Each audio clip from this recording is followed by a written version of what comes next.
So we've created Sports Injury of the Month to raise awareness about some of the common injuries that happen on the sports field. These can be injuries that happen to really high performing professional players, or just things that can happen in the playground or in your back garden.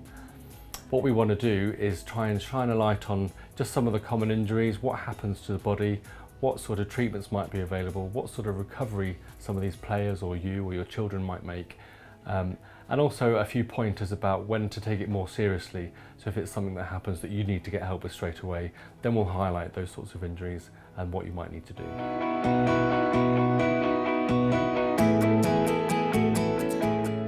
My name's Anthony Mullally. I've been in the Wolfpack for just over a year now and I play prop forward. I can't remember the exact blow, but I think someone went like really low. Someone's knee like directly into the quad, which gave me a dead leg hematoma. Yeah, it was pretty painful. It kind of feels like your leg's twice the size. So feels like it's all swollen. You can't really bend it. You feel like you're hobbling as you're running. They tried to rub it out when it came off. It didn't really work, but I still came back on, finished the game. So a dead leg, it's really common. It happens in playgrounds a lot, and it happens on sport fields a lot as well. The medical name for it is a quadriceps contusion. And a quadriceps is just your thigh muscle, and a contusion is just a posh name for a bruise. Yeah, I've had a dead leg before. I actually got one in the first training session with Toronto before my first game, so I was playing a bit hindered with that. It's sometimes it can be really bad. I think sometimes you have to get it drained because of obviously the calcification of the blood. But normally it's just something you just got to get through. Really strap it up and put a pad in it so it doesn't get another knock. So depending on how bad it is, as to whether what sort of treatment you need, just a simple bruise will probably sort itself out. You probably don't even need any painkillers.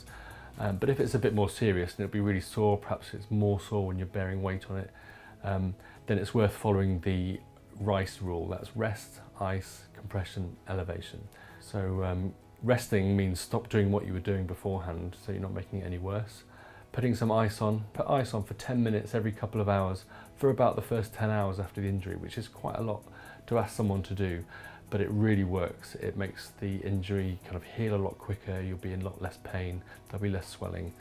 So it's really worth trying to do that with the icing for any bruising kind of injury really. C stands for compression, so putting a simple bandage on, giving it a little bit of pressure will help reduce the swelling. And then elevate, that means the blood supply is going to come back up to the heart and not pool around the bruise.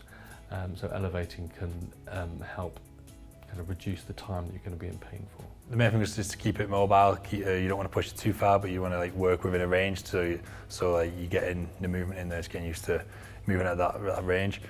And then the physios would get me in the mornings and loosen it up, try get into it before training. That's all you can do really.